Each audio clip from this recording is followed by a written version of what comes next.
Good evening, and welcome to our guests here in Europe House and those who are following our proceedings online. I'm Susanne Oberhaus. I'm the head of the European Parliament office here in London. This week we marked International Women's Day, and in the European Parliament in Strasbourg, the Ukrainian writer Oksana Zabushko addressed members in a formal sitting. She told them she was used in her writings to give a voice to women and to fighting for their rights. But for the first time now, she has to stand up for women's rights to life itself. This resonates very strongly against the background of the subject of our event this evening, the situation of Afghan women, in particular after the return of the Taliban. With this discussion, we also want to honor the group of 11 prominent Afghan women who were shortlisted last year for the European Parliament Sakharov Prize, its prestigious human rights award. These women were united in their mutual cause of defending human rights and in particular the rights of women in their homeland. We, as European Parliament Office, are very proud to host tonight's event. My Pen is the Wing of a Bird, new fiction by Afghan women. This anthology of short stories is the fruit of a program that works with writers marginalized in their communities or conflict, initiated by Lucy Hanna, who will be sharing our panel with the journalist Zaguna Kahar, one of the translators, and Masuma Kasari, one of the contributors who will joining us online from Sweden. The FT called it Unbowed Voices and underlines that for some, sharing their writing became an act of moral support and defiance. War won't take our creativity away. My pen is the wing of a bird. It would tell you these thoughts we are not allowed to think, these dreams we are not allowed to dream. This is how Batul Haidari writes in one of her stories. Before handing over now to our panel, I need to excuse our MEP, Samira Rafaela, who is unfortunately due to current events no longer able to join us tonight. But it is my pleasure to hand over to Nicola Dahrendorf, a human rights and humanitarian practitioner with a long experience in protection, peace building and conflict resolution in conflict and post-war contexts, who will lead us through the discussions tonight. Thank you very much.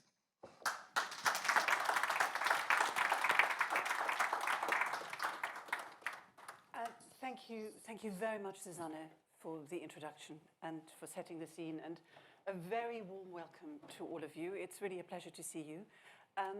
Please feel free to move forward as much as possible, because it's meant to be kind of, I think, is more in tune with the event, because we are discussing kind of particular types of writing.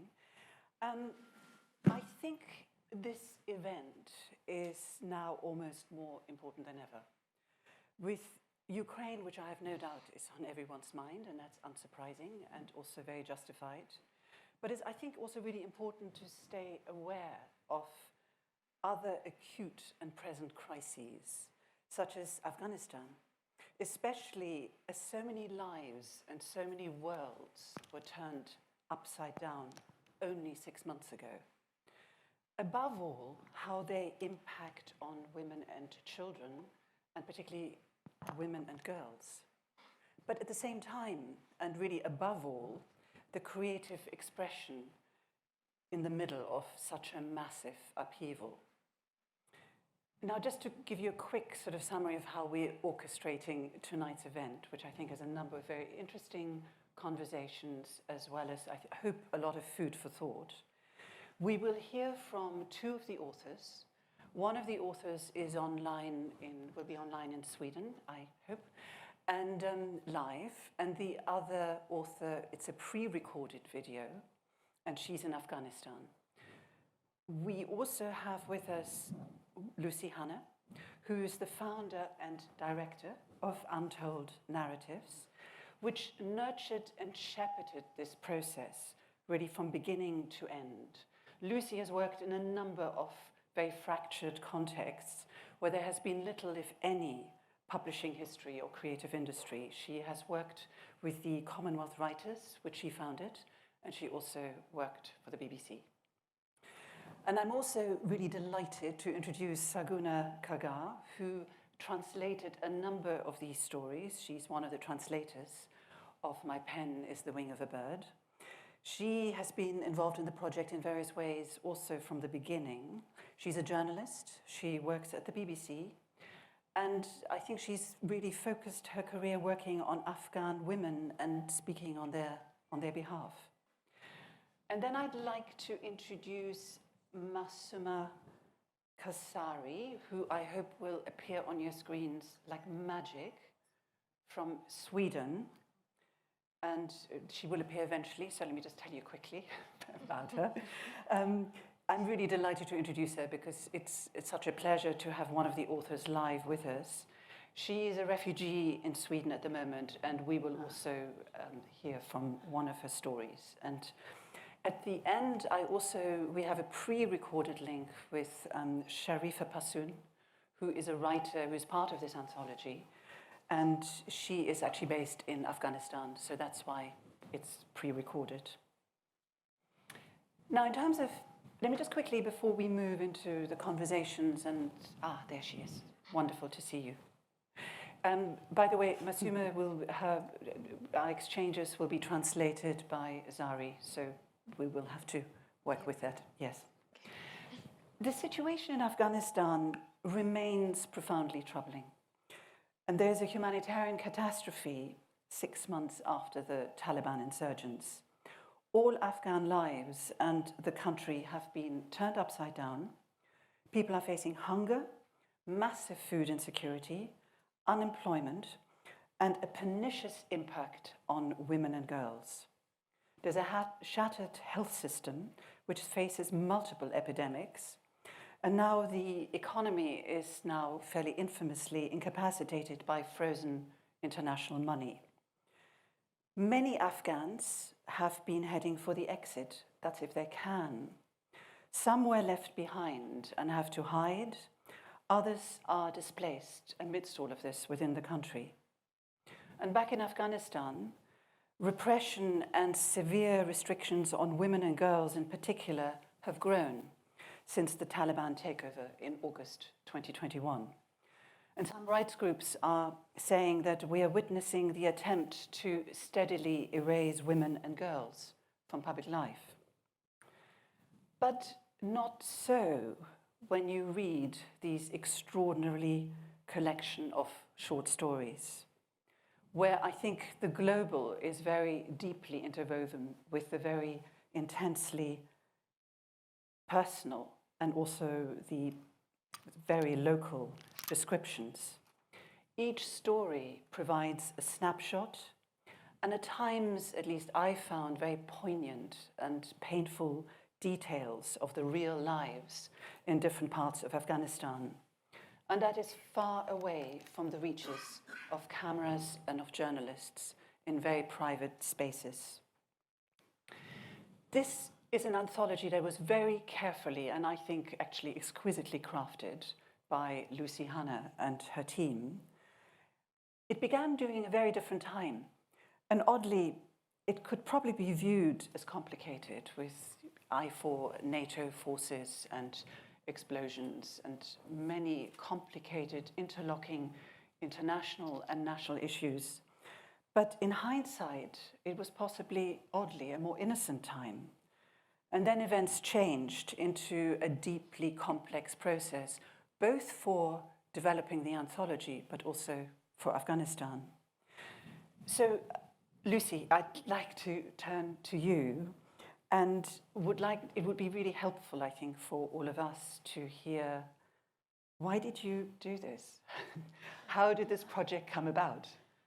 I just wonder if we should tell Massimo what we'll come to her. Yes, thank you. Yeah. بر خودت میاییم در چند لحظه اول و لوسی میپرسن یک سوال باز بر شما اوکی خواهش میکنم بله مشکل نیست there's no problem Listen to Lucy banging on. چند دقیقه میگه لوسی رو بشنو Used to it. So back, I suppose, turn the clock back to 2008 actually, and 2014 and 2017, I was working in Afghanistan on the long-running soap opera New Home, New Life, which Zari knows well, which is the sort of Afghanistan Archers, effectively. And we were having a conversation one day, and I was asking the group about their prose fiction as opposed to their script writing. And the women in particular were incredibly frustrated at how difficult it is to publish locally their work, let alone globally in translation. I mean, that's just a sort of pipe dream. So we sort of cooked up really with Parand, who's a pen name in here, and Sharifa Passoon, who you'll hear from later. We thought, well, what if I could raise some funds and we could try to start a program that would work with a local partner on the ground there to try to contribute to the local creative infrastructure, because there's no fiction publishing industry. And at the same time work with international editors and international translators to build the capacity of writers. So a conventional writer development program, as you would have in here and many other countries in the world. But there is, it's different, so why not try this? So that's how it started. And Parand and Sharifa have been by our side really all the way. And that was the germ of the idea. And I think when there's a need like that, then it has a momentum of its own. But then events changed. And then the situation there was quite a lot evolved before. in the run-up to events. So how did you manage? Well, before that, period? In the sort of quiet period, if you like, which wasn't quiet, as you say, which was a highly difficult time if you're living in Afghanistan with, security was at its sort of fiercest, really, which is why we had to do the project from afar. It was all remote. It was across 3 time zones, across 3 countries. One of our editors, Sunila Galapati, was based in Sri Lanka. We started by putting out an open call, as you would conventionally do, to see. A lot of people said, oh, you'll get 20 submissions, you might, if that. I remember saying to Zari, I think, nobody thinks anything will come. And we had 120. And I remember sitting in the British Library with Ali Reza Abiz, who was the first reader, and saying, what are we going to do now? We're going to have to make this into a thing. And what did you do? And so then we put a team together. I think that's when I contacted Zari and said, look, we're going to need some readers. We're going to need an Afghan team. And we then started putting it together. And then we put out another open call in 2021, which received 300 submissions right across the country. One from Jowzjan province, which is by Maliha, which is in here, called Sandals. And she responded to a poster in her village. And by then we had quite a good network of people putting around posters all around the more remote villages. And she hand wrote a story, gave it to her brother, who photographed it on WhatsApp, gave it to his friend, who passed it to somebody else on their phone. And eventually it got to us, and it's now here. And after many drafts and much conversation. So I could go on about the process, but our process essentially was a translator, editor, and writer on WhatsApp calls. And in fact, the worst connection we had was Nagin, one of the translators in Croydon, who kept dropping out. Like, everything's going, where's Nagin? Nagin's gone. So the connection across Kandahar to Jowzjan was, without fail, over 2.5 years, we never had a call that didn't work. It was just extraordinary.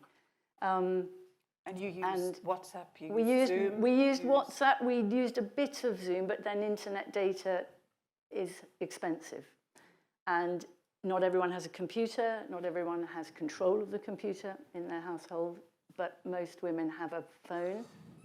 And did you manage to bring the women together, or were you talking to them individually? Yeah, so part of it was, one of the things I think that's really, one of the real positives of this has been a local network became established very quickly. And what people really valued, writing's lonely, as many people in this room know. And if you're writing's lonely in the UK, let alone in Jowsjan, when people don't even think what you're doing is a serious business.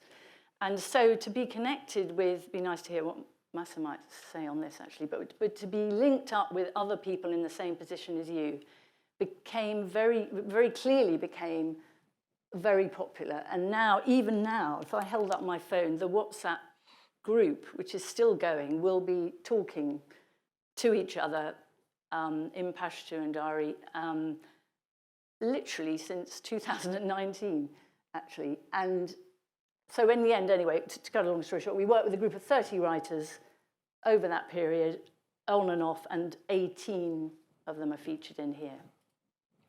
And tell me, so events in Afghanistan were complicated at the best of times, and then things shifted very dramatically, and there was a major upheaval, actually very fast. How did you manage this process together with your team? And where were you at that particular point? You mean in August? August and the run-up to August, yes. And well, subsequent to August, 2021. Yeah. It was a very painstaking, long process because translation is at its heart. So everything is, nobody was speaking English. So everything, we had 5 translators and Zara's one. And so just to say that, so between 2019, halfway through 2019 and last April, everything was very patient, very painstaking. Our challenges were logistical rather than anything else. And then suddenly everything changed almost overnight, really, actually.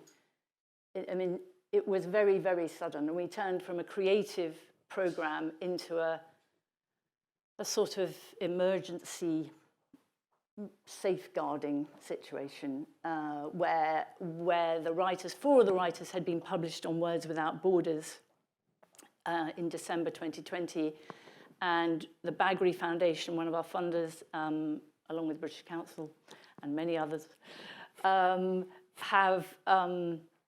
published them various stories. So we had to scrub the internet clean of any trace of all 30 writers pretty immediately. And that was 2 weeks of 24/7, really, trying to remove any trace for safety because we just didn't know what was going to happen. And at that time, our interpreter, who was based in Kandahar, Pashtana Durrani, was escaping, was a very prominent human rights activist. She was trying to escape. And it has to be said that throughout that time, we never stopped doing editorial calls because the group were insistent that they carried on. Pashtana insisted that she carried on interpreting them in hiding whilst being moved at one point. I said, "Where are you?" She was in the back of a van somehow. Going where? We don't know. I'm not telling you even if I know. But so the commitment and the sort of utter dedication to each other's work was absolutely beyond impressive, really. And even if we wanted to stop, we couldn't stop. I tried to stop because I was being told to stop. For fear of security, but we had to change. We changed modes and operated in slightly different ways, but we carried on because, apart from anything else, Katerina was waiting for a manuscript. So some of the stories were still there, and we needed to get them into a state where Makalahos were going to take it on, carry on with what we wanted. Yeah, what the writers wanted. It's an extraordinary story, itself, almost. But Zari, it would be really interesting to hear from you. What was it like to translate some of the stories? You're an Afghan woman, you work in London, you have an understanding of 2 cultures at least, probably many more. What was it like to translate them? First, as an Afghan woman, I was very excited to read from my women. It was just beautiful to see the talent that is hidden. And as Lucy said at the beginning, always I've seen working with Afghan women, people don't have a belief in their capacity. And I always believed in it. And seeing all these stories coming, hundreds of them, and reading all of them, it just made me proud. And also the translation was hard. It's a hard job because I, as an Afghan woman, knew when Masuma writes about the suicide bombing, the feeling that involves in that, the losing of family members that are involved in it. So taking care of those feelings and those little emotions that are in those words. So I just wanted to be very careful not to miss with it and just bring their real voice and their real feelings into the story and just give them the chance to have their own identity in each story. And it takes time and it's like very detailed work. So it was challenging, but luckily we did it. And also as an Afghan woman, for me, it was a very emotional time. As Lucy said, things were rapidly changing in Afghanistan during that time when I was in editorial calls with Lucy and Sonella. And I remember translating one of the stories, and I had a baby. My daughter was born then. I was a new mom, and a maternity hospital was attacked. And it was like a very emotionally challenging time for me to see mothers and babies dying. And I was like translating stories of my women, the babies of my country, and the schoolgirls. And then a school was attacked. So it was like a very emotional time as an Afghan to live here. And I knew the potential these women had. I knew the potential of those girls that were going to school and they were attacked and brutally murdered. So those potentials were like destroyed.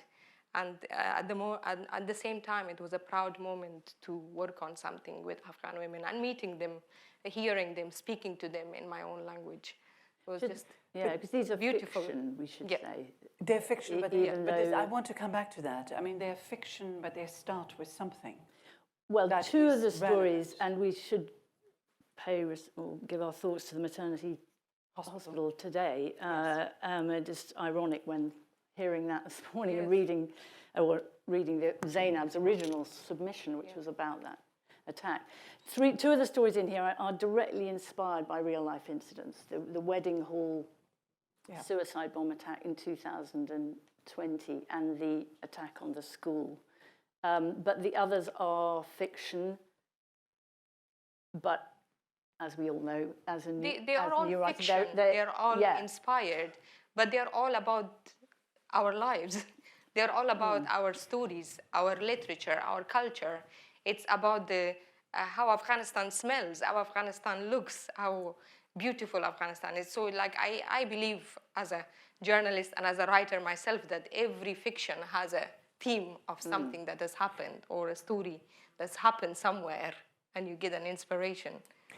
But Zari, how did you approach it? Because you say you're a writer as well and you're a journalist, but in this case you were a translator and you had to translate words and meaning from others in a language that you know well into another language. How did you do that? Because it's so important that the nuance does not get lost in translation. Of course, yes. And one of the things in this book is the incredible detail and attention to detail. It's very lyrical in part. Yeah. So I just wondered how you approached that. It was, obviously, as Lucy said, it's not first draft when it comes to the book. And it's the same with translation. It's not the first draft of the translations. There were two languages. Yeah, two languages. I did both Pashto and Dari. And in Afghanistan, when you're speaking to Pashtuns, they have certain little details about their culture. Or when you're speaking to Tajiks, they have certain little details about their culture. So like keeping that in mind and understanding the culture, I think made it a bit easier for me. And also, I knew that this was something that these women have worked so hard on, and I have to keep their real voice and who their real personality is. And every writer has a style, their own style. And by reading it again and again and going through the little details, I think that was to overcome. And it wasn't, for me, it wasn't first time I had translated something like this, but specifically to this book or these stories, it was fiction and it was very literary, full of literature, full of color. And so it was not easy, but by just checking it with Lucy and also keep checking with the writers, are you happy with this? This is what you mean. So we can keep the real essence of the story. We had to search for literary translators in Dari and Pashto, in that there really aren't any. Yeah. There's one in Sweden, there's one in America. They're very expensive, the one. Well, so we put together a team who were learning about literary translation as well on the job, as it were. Yeah. So there's a whole, it's painstaking work. It's very specialized, and it really needed a very collaborative approach in every way. But let's turn to a writer, and who is actually in Sweden as a refugee. And I will ask Zari, please, to translate, if you could. And hello, Masuma Kasawi, how are you? Masuma Jan Kauseri میگه چطور هستین؟ سلام. سلام، تشکر. من به شما، به خانم لوسی سلام میگم. Thank you so much. I also want to say hello to all of you and Lucy. We're delighted that you're here. I think we're all delighted. And it's wonderful to meet you. میگه بسیار خوش هستیم که خودت با ما هستیم شب و بسیار خوش هستیم که با خودت ملاقات میکنیم.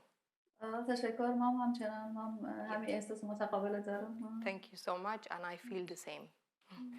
Masuma, I want to just ask you, you've been involved in the story and you've written 2 stories in this anthology. And I just wondered, what was it like for you to work on this project? مسومه جان، خودت میگه 2 قصه داری، کتاب داری که چاپ شده، خودت یکی از نویسنده ها بودی. میگم میتونی بر ما بگویی که چگونه بود کاری نوشتنت و چگونه یک پروسه بود؟ بله، کار از جای خیلی خوبی شروع شد. ما افغانستان بودیم و هیچ فکرش نمی‌کردیم که یک روز من مثلا از یک کشور اروپایی بتونم مثلا همراه لوسی جان یا خودت گپ بزنم. ولی خود قصه ما یک قصه دیگه شد، فکر میکنم. شروع کار ما یک قصه دیگه تبدیل به قصه دیگه شد. She says it started in a very beautiful time. I was in my country when we started writing these stories and working on these stories. And it changed a lot because I had to become a refugee and leave my country. But it was a nice, beautiful process. But a lot has changed. Yes. As I mentioned, you have 2 stories in this anthology. And there's a particular story that I would like to focus on, which is your story, An Imprint on the Wall. میگه داری کتاب خودت 2 قصه داری و ما میخوایم در این بخش سر داستان خودت که نقش بر دیوار است یا تصویر بر دیوار سر از او فوکس کنیم، تمرکز کنیم. And it describes a really horrific incident and a bomb blast with almost poetic precision. میگه این داستانه که خودت نوشته کردی، این داستان یک حادثه بسیار دلخراش و غم‌انگیز است، یک انفجار بمب، ولی طوری که نوشته کردی با بسیار مهارت، بسیار مقبول نوشتهش کردی با استفاده از ادبیات. Thank you. Masuma, could you tell us a bit about the story and also why you wrote it? میگه مسوبه جان، میتونی یک کم در مورد این داستانت بر ما بگویی و بگویی که چرا خواستی نوشتهش کنی؟ خب در ادامه سال پیششان باید بگم من خیلی سال است که شروع کردم بنوشتن، تقریبا 20 و چند سال است، ولی در بین یک وقفه تقریبا چند سال افتاد که من ننوشتم و بعد موضوع پروگرام لوسی جان باعث شد که من 2 مرتبه شروع کنم بنوشتن. بعد فکر میکنم مطالبی که در طول چند سال من ننوشته بودم به شکل همین نقشی بر دیواری دفعه تانستم از بیرونشان کنم. She says, I had been writing before this project. For nearly 20 years I've been writing stories. But then I had a pause. I stopped writing until I was contacted by Lucy, and I resumed the story writing. And this story comes as a collection of memories or ideas that I had collected in all those years that I stopped writing. And it's a mixture of those feelings and those ideas that I've tried to write in one story. And you wrote this, how long ago did you write it? میگه این داستان چی وقت نشته کردی؟ قبل از پروگرام انتولد میشه گفت که اولین خطایش شروع کردن به نوشتن، ولی خب باز ماندن. ولی پروگرام انتولد دیگه باعث شد که این داستان به ثمر برسه. باز یعنی همین حدود همین سالهای 2016 فکر کنم اولین خطش نوشته بودم، ولی بعد در 2021 دیگه چیش رو تکمیل شد. I had made first little notes about this story in 2016, but I never wrote it. And when I started with Untold Project, then it was, for me, it felt like this is the time that I need to write this story. And that's how it was developed during my work with Untold. But Massima, writing can be, I mean, Lucy already referred to that, it can be quite a lonely business. So could you tell us a bit more, how did you find working with other writers? مسومه جان میگه طوری که لوسی گفت نوشتن یا داستان نویسی یک مرحله است که آدم تنها می باشدش. بسیار شاید بعضی وقتا احساس تنهایی کنم، ولی خودت با دیگه نویسنده های زنه که در این پروژه آشنا شدی، با اونا می دیدی، چی گونه احساسی برات بود؟ چطور یافتی این پروسه را؟ خیلی عالی بود. فکر میکنم ما هرگز همین زنایی که در گروه هستن هرگز خانم لوسی رو فراموش نمیکنیم.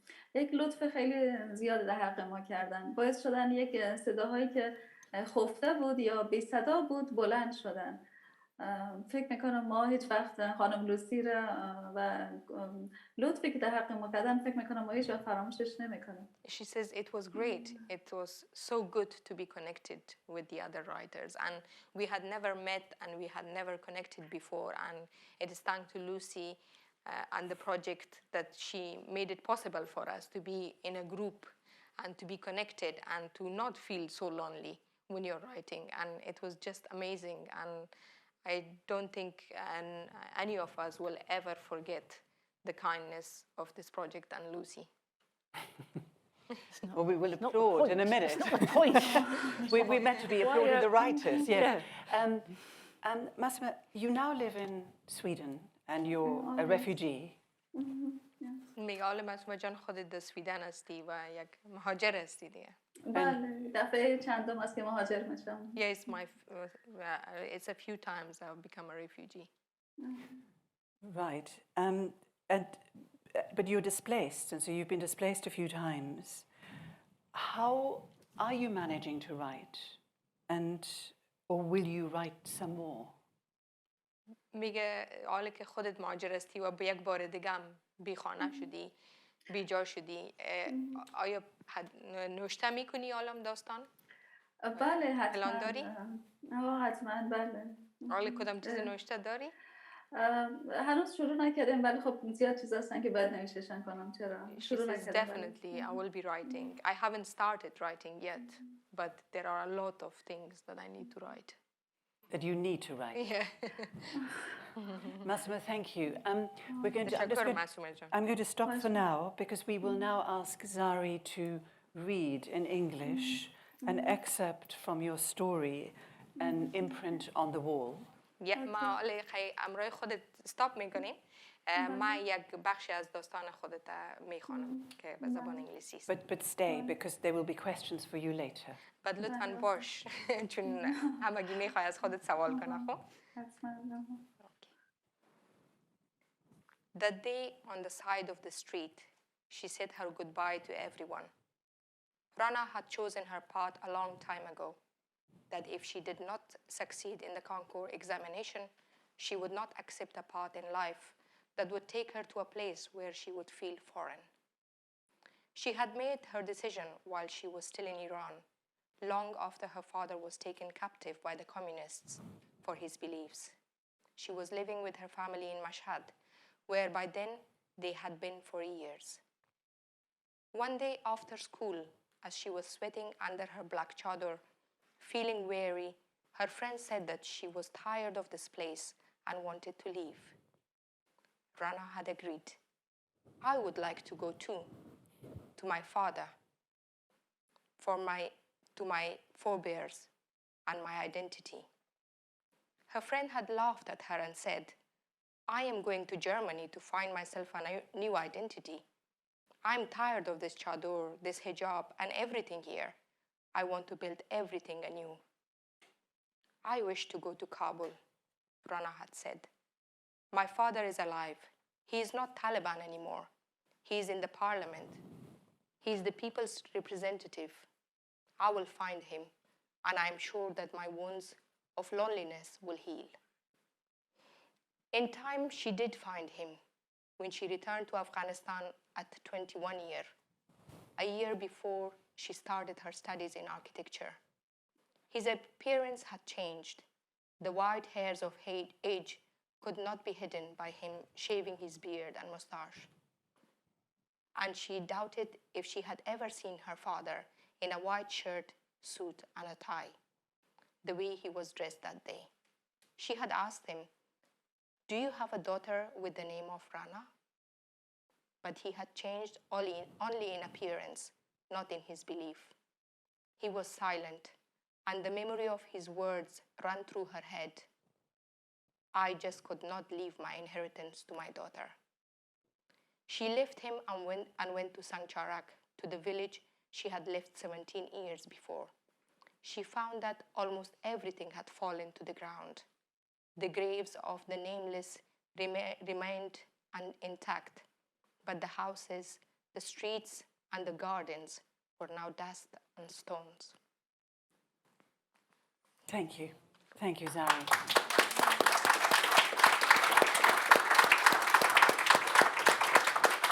Really, this is applause for Masuma, I think.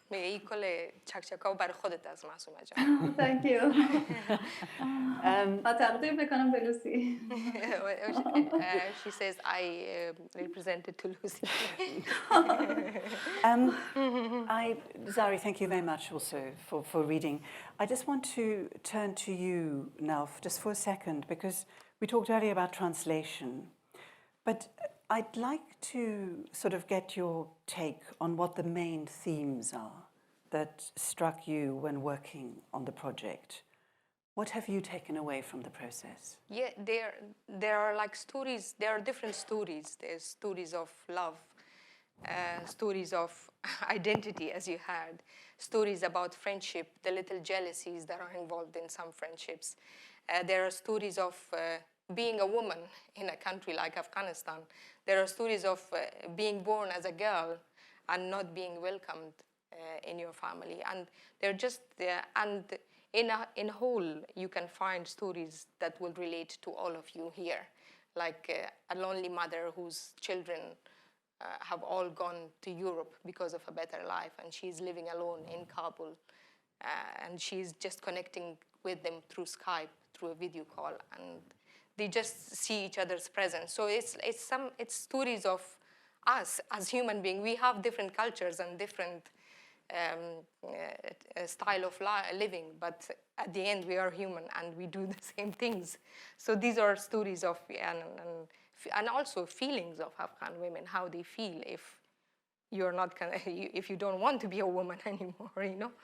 And also they should probably say that they were all written before August 2021, yes. And yet some of them have taken on a renewed poignancy really since yes. then, particularly like Mariam Majoba's Companion, which is the first story in the book about the mother that's left behind. And there's a story of the one pillow. Oh, God, pillow. Sorry. It's a beautiful one. It's about becoming a refugee. Yeah. And it suddenly was like hitting all of us because we were becoming refugees and in fact again. We talked about not including it because it was the least fictional in a way, and with the whole refugee crisis. Yes, now it's the most poignant one of all, actually. Yeah. It's very sweet, isn't it? Yeah, it's a very sweet story. But Zari, you know, what is important for us as readers to understand? As readers and also as people in Europe, I want all of you to understand the potential that is involved in Afghan women, the talent they have, to understand them. The Afghan woman in a blue burqa we see on our TV channel is not all of it. There's so much more to the life of Afghan women. There's so much more to the life of Afghan girl. And they're going through a very, very dark time of their life. They're denied basic rights. Imagine you and me not being able to be sitting here because there are men in this room.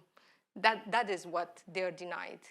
There might not be bombs and might not be shelling on the street anymore, but they've lost so much. I cannot imagine my daughter not going to school just because she's a girl and her brother going to school. So this is what Afghan women are going. And I want everyone not to forget Afghanistan, not to forget Afghan women, not to forget Afghan girls, because we gained so much in the last 20 years. We thought things were changing for us. And this is what represents them, these stories that are there, the talent they have, the potential they have, and how sad will it be to not have this potential develop anymore with the next generation, with the young generation, and what the tragedy it is for humanity. And that's what is happening at the moment. Yeah, thank you, Zari. And Lucy, kind of building on that, the creative process. So how does the conflict and displacement, Massima said she's been multiply displaced. She's now in Sweden. We don't know how long at all. How does that affect the creative process? And how has it affected people's writing? Well, out of the 18 writers here, 10 are now, have been or are in other countries. Iran, Tajikistan, Sweden, Italy, Germany, US, Australia. Including Pashtana, yeah. Including Pashtana, yeah, America, yes. None are in the UK, and 8 remaining in Afghanistan. So they're all in, the group are all in very different situations. Some have stopped writing temporarily during the movement. Some are still on the move. Most are writing and are determined to carry on, and we are continuing with the program, and so we are continuing to write with them. And they have actually, during August, when for a period we had to talk about ceasing the network because it was too dangerous, but the group said, no, we want to carry on with that, and we have to keep talking to each other because we have to keep our creativity going at the moment. It's the only thing that's keeping us going. And so the group began a diary that it is being written via sort of, well, it was on a certain mode of mobile phone, now it's on WhatsApp. And that's been going since the middle of August. And every day, these 18 writers are sharing thoughts and ideas still in the diary. And that continues.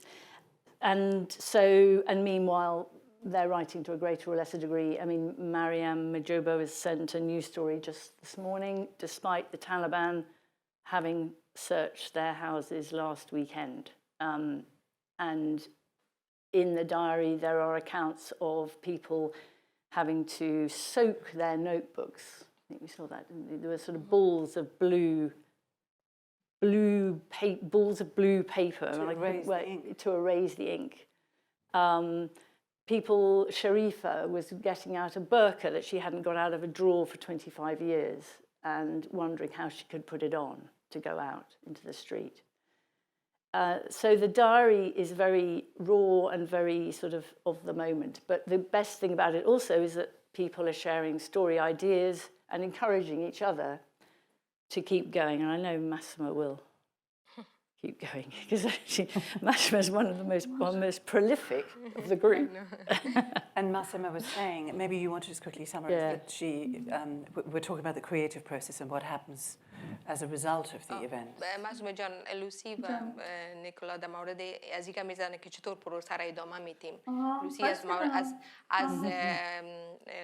کارهایی که شما از طریق واتساپ یعنی دایری یا خاطرهایی که نوشته کردین از او یادآوری کرد و اینکه چطور پروسه را پیش میبریم. It's fine.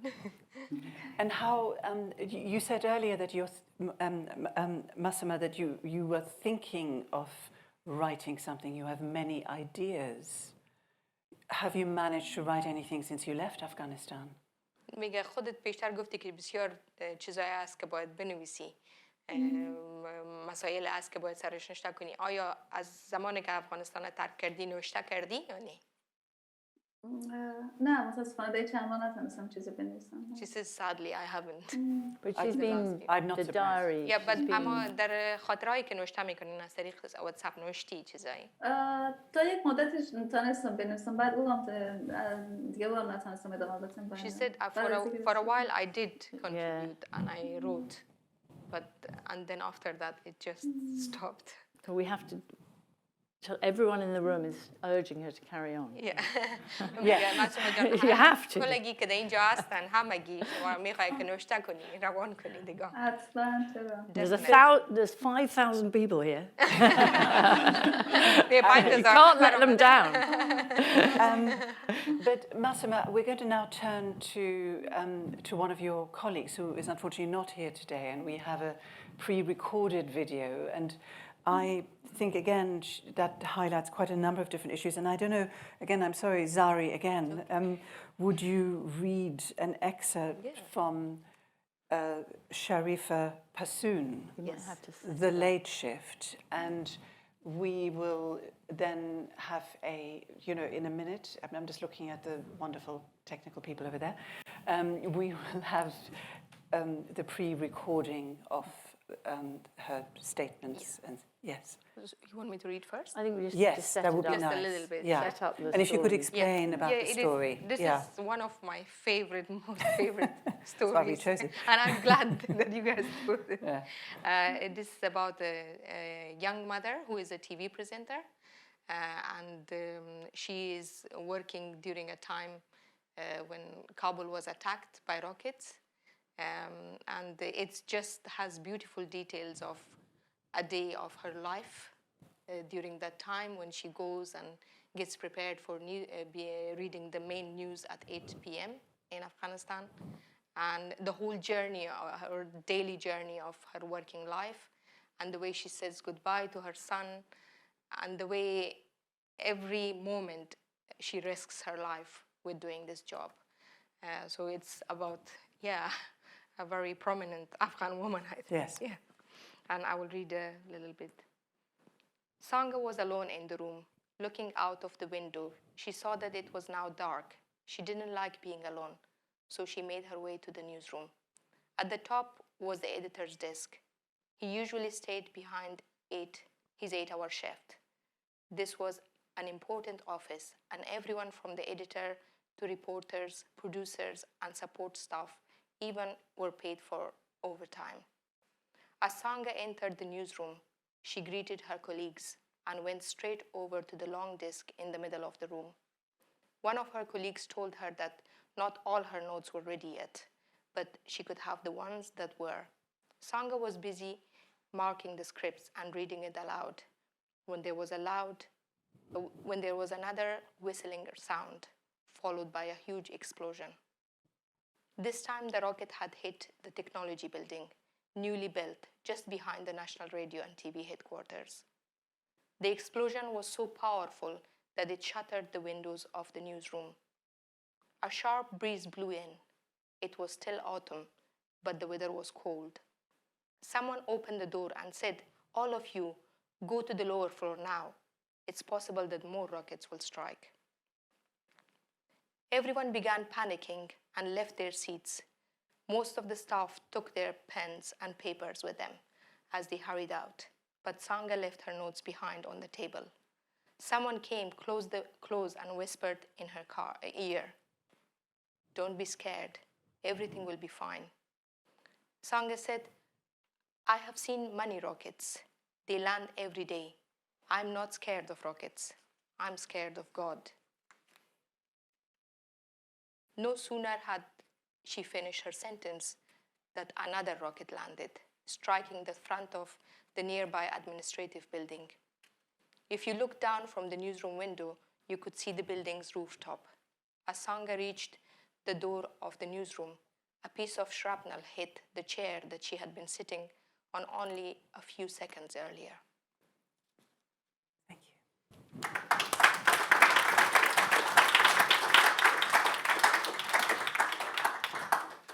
And I think we'd like to show a clip now of the writer so you can hear the actual voice of the person who wrote this. And it's audio only because it's not actual video, so we can start that. Yes, thank you.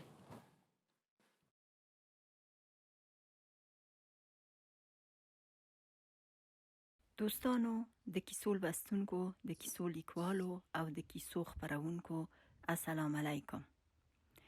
زه له افغانستانه کیسې لیکم. د افغانستان د خلکو د ژوند په باب لیکم.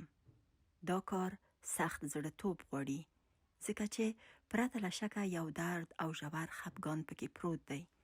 په تیره بیا کله چې د کیسې کرکټرونه ښځې وي خامخا لوستونکي په داستان کې بیان شوی درد او خفګان احساسوي. په 2013 کال می د لنډو کیسو لیکل پیل کړل. د یو کال په موده کې می 10 کیسې ولیکلې. د 2019 کال په دریمه ربع کې کله چې میرمن لوسی د انټول د پروژې کار پیل کړ خپله یو لنډه کیسه می ورته ولیږله. د انټول ټیم په هلو ځلو هغه ایډیټ او خپره شوه. وروسته می بله کیسه هم ورولېږله. دغو دواړو کیسو د افغان ښځو غورچان کیسو کې د خپرېدو چانس ترلاسه کړ.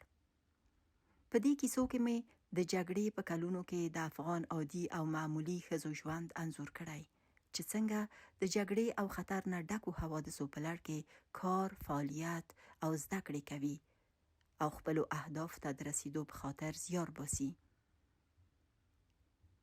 د افغان ټولنې حوادث چې تر ډیره بریده خواشینونکي دي په خبرونو کې خپریږي چې نړیوال ترې خبریږي.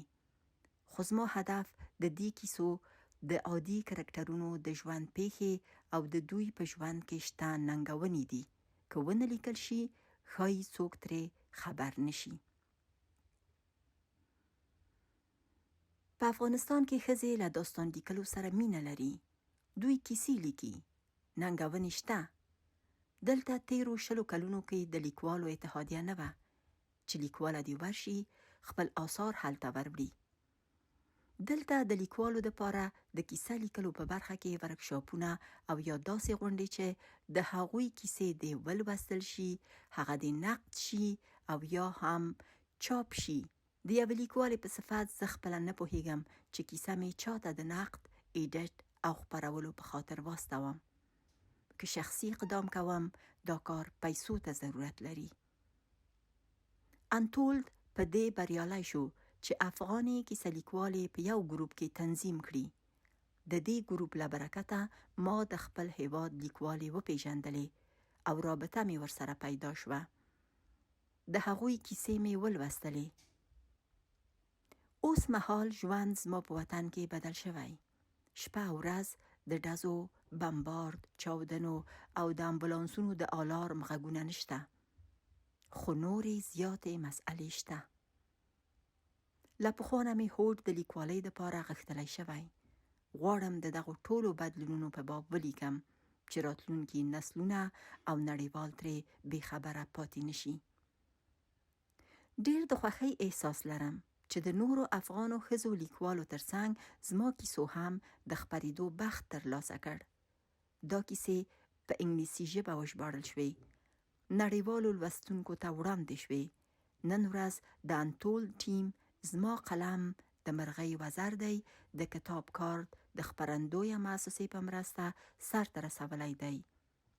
لویه لاسته راوړنه ده. مبارک دی وي.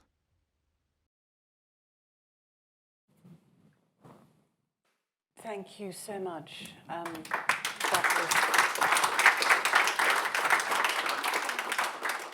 You can. I actually don't want to add anything more to this because I think it speaks for itself. But I would like to invite you, if you have any questions. I particularly want to, and I've forgotten to say that right at the beginning, and I'm looking at the cameras, how wonderful it is to have such a large online audience. And I would invite you to also send in questions. Nothing too lengthy because I can't promise to put it all together and I'm not a trained sort of Newsnight presenter. But if any questions, and if I could ask you, if you have questions, there are people with microphones who will come to you and then you can ask your questions, and it'd be wonderful to get some feedback from you. Thank you. Yes, the lady in the front.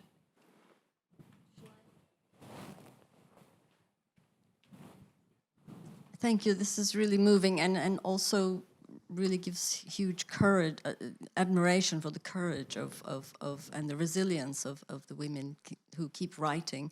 I just wondered if you could say if they've drawn on sort of local poetry, oral traditions of literature, myths, and so on. Because I think Lucy mentioned there wasn't a huge publishing sector in Afghanistan, but is there any publishing of fiction going on? And isn't there some kind of historical tradition of poetry and so on?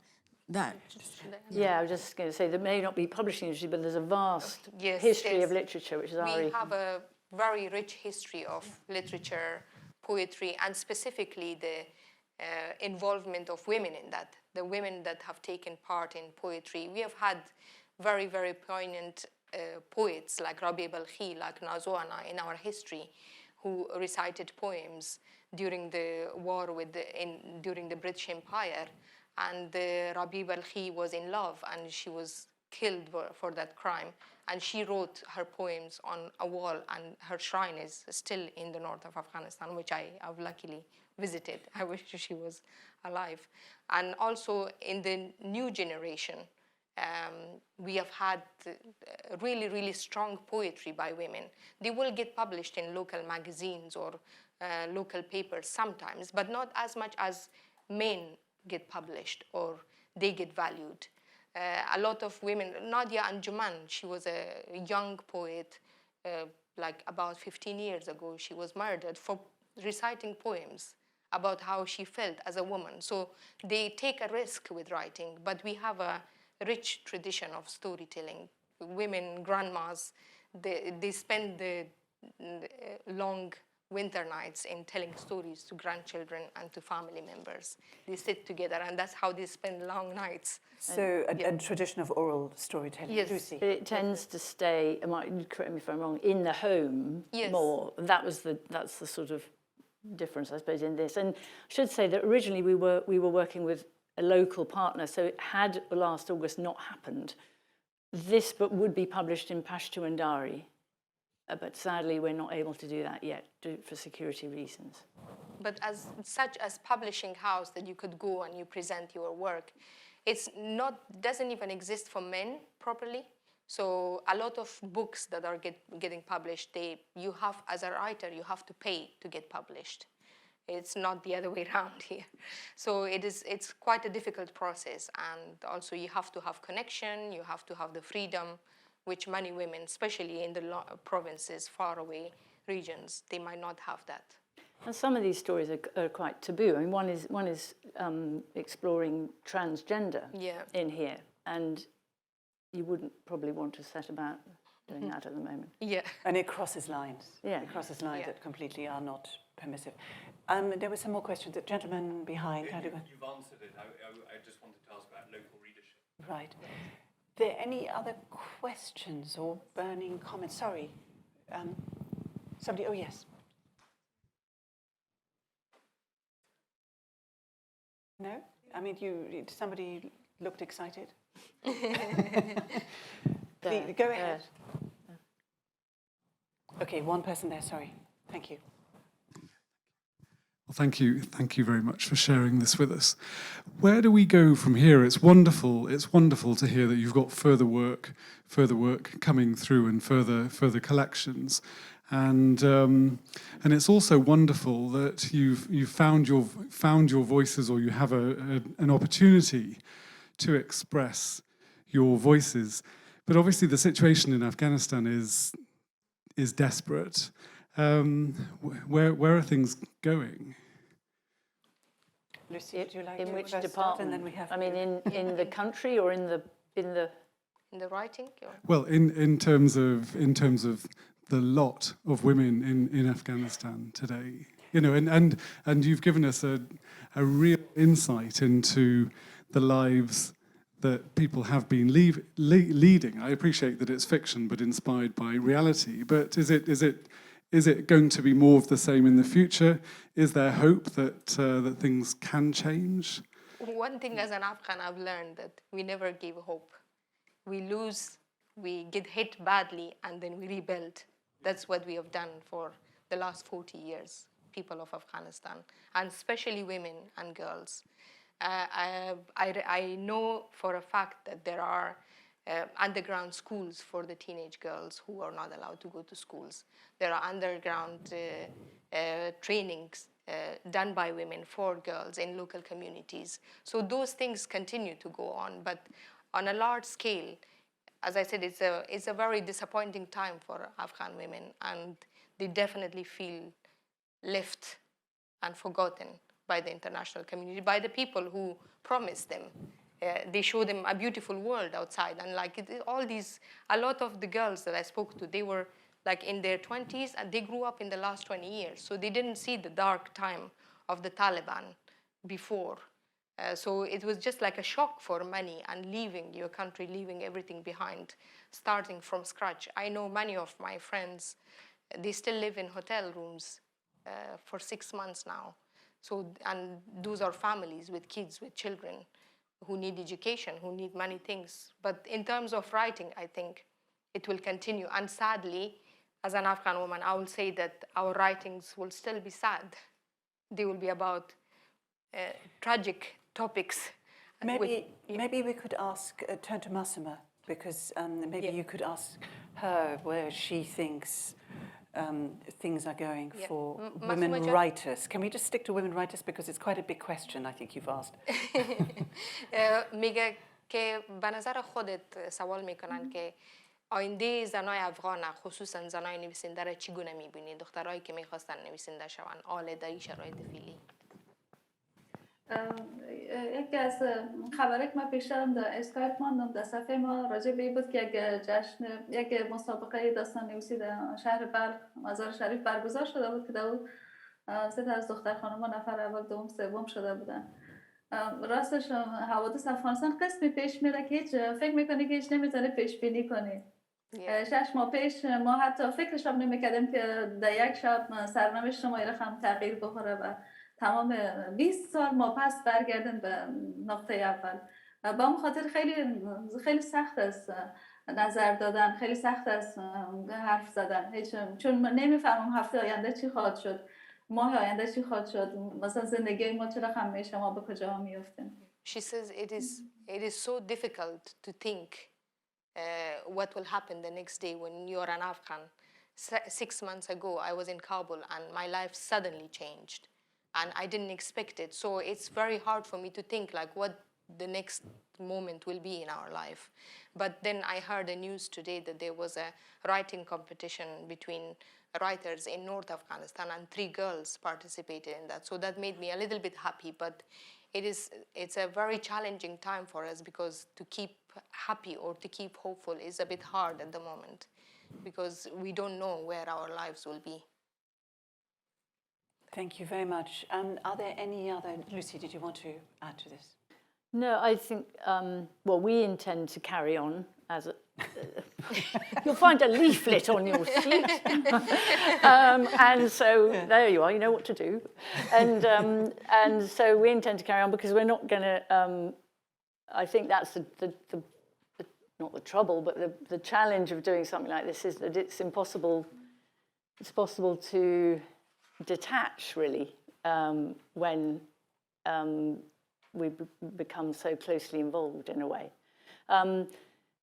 And so, no, I was just going to say that for the writers that are remaining in Kabul and in the rest of Afghanistan, the word, it's uncertainty the whole time. It's uncertain, it's uncertain. Even last weekend, Mariam didn't know what was going to happen. At the end of Saturday, and on Saturday morning, we, had to remove various things offline, and by the evening it was okay. But, this is happening all the time. So it's uncertain. I'm just going to take a question online now, and it's quite an interesting question, which to both of you. But can you say a bit about the variety of women whose work is included? In particular, are there any girls? And when girls went to school, would they have had any training in creative writing? Do you want to start, or do you want to? Have they had training in creative writing? Not as such, not officially, but in schools, like especially we have subject of like Dari literature and Pashto literature, and it's like an official subject in Afghan schools. So a lot of this kind of creativity, and you write essays, there is a thing, but officially to have a training workshop to become a writer, it doesn't exist, especially for women and girls, it doesn't exist. There might be workshops for men or boys organized in local communities, but for women it doesn't exist. But as I said, the whole culture and the whole tradition of storytelling, and specifically women playing that role of the storyteller, it just enables them to have this talent, this potential. And among the writers, there are writers from everywhere, from Helmand, from Balkh, from and Georgia. Different ethnicity. Yes, and different ethnicity, Pashtuns, Tajiks, Hazaras. It's like there are different writers, and they're all connected. So and different ages as well. And that's what some of the writers said about this group, is that it's really nice being in a group of mixed ethnicity, where you've got a common bond that is nothing to do with that. And all the writers on this program are over 18, but they range from 22 to 62. Right. Yeah. Are there any other questions from you in the audience right in front of us? Or are you all stunned by the phenomenal achievements of these stories? I think there is a question. Oh, no, suddenly lots of questions coming up. Okay, you need a microphone, sorry. No, you need a mic. Yep. Yeah, Yep. the video, Yep. I think. And you have to wait till, now they're coming around the back door. Excellent. Just describing it to the online audience. Hello, hi. Hi. Firstly, thank you very much for everyone for sharing your stories tonight. I wanted to ask Lucy about the other writers. You said you had 300 submissions. What happened to the ones that weren't picked? Thank you. Good question, and tricky, in that, as we all know, if you put an open call out for writers anywhere in the world, you'll get many, many submissions. And you can't work with everybody, resource-wise. And so what happened to, the ones that didn't make the 30, we haven't been in touch with, but we are aware of them, as it were.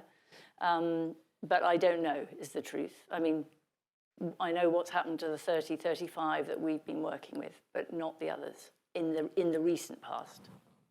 Sadly, it's impossible to, it's hard enough to sort of try and keep the 30 going in a network and from a sort of standing start. But it's a very poignant question. It's a very pertinent question rather than a poignant question. And it's one of those things. You can't do everything for everybody. And I mean, I think it highlights the complexity of managing this kind of thing in a sort of hugely. And we did have, sorry to interrupt, we had in our readers, when we were whittling down and trying to select who we could work with, I mean, Zara will tell you, when we had long discussions about many, many stories and many of the writers, and it wasn't easy. Yeah, no, because you had to make a choice. I, as an Afghan, would have liked all 300 to be part of the big workshop and continue, but it was difficult. And also, I think there was not budget for so much. Well, and you have to choose, and this was like almost like a talent-based, and you could see what story has a potential to go more and more forward and who has the best of talent. I think they all had some talent. And it was about what would appeal to local markets and international markets, because we always intended, as I say, that this would be local as well, as equally importantly as internationally. Yeah. But the wonderful thing about this, that this is, it's a fantastic beginning of potentially more. We hope so. Or we hope more. And I think what I would like to suggest now is maybe there's a lot to reflect on, as you know, based on these stories and what you've heard this evening, and there's obviously a lot more to talk about, but we can do that also informally over refreshments or drinks. The stories I certainly found were intensely personal, and yet I feel particularly at the moment have an enormous global resonance. And there are many sort of delicately phrased lines that are deeply touching, and I mean, the word poignant keeps coming up, but it's been coming up quite a bit, I think, in the course of this evening.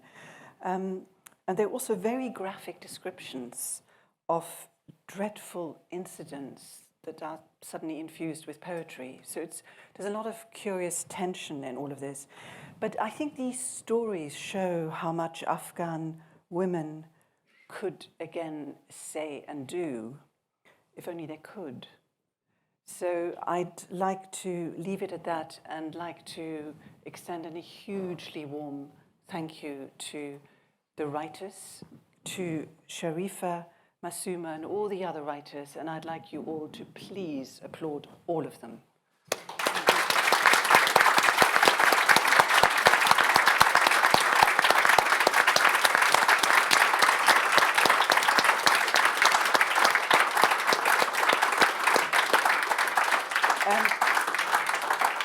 And just to say that the books are available, but what we would ask you is to make a donation, because they can't officially be sold here, and you can give anything between £10 and £1,000 per book.